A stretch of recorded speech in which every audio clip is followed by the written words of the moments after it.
একটা জেলার নেতাকে খুন করা হলো শুধুমাত্র চুরির জন্য।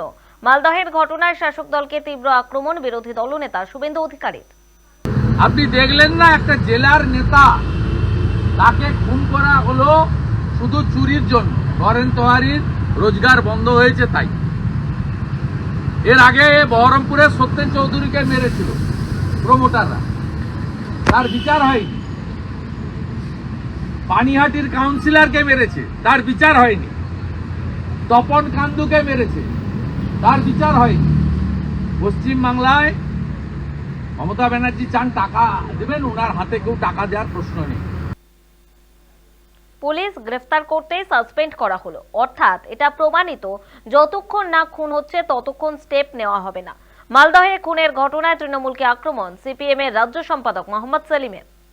তাহলে মমতা ব্যানার্জি বলেন উনি সব খবর রাখেন, তাহলে প্রথম দিন তো পুলিশকে গাল দিলেন, তৃণমূলকে গাল দিলেন।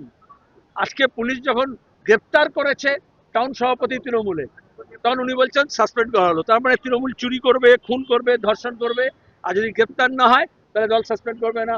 আমরা পার্থ চ্যাটার্জির সময় দেখেছিলাম টাকার পাহাড় বেরিয়ে এসেছিল, তাও করেনি।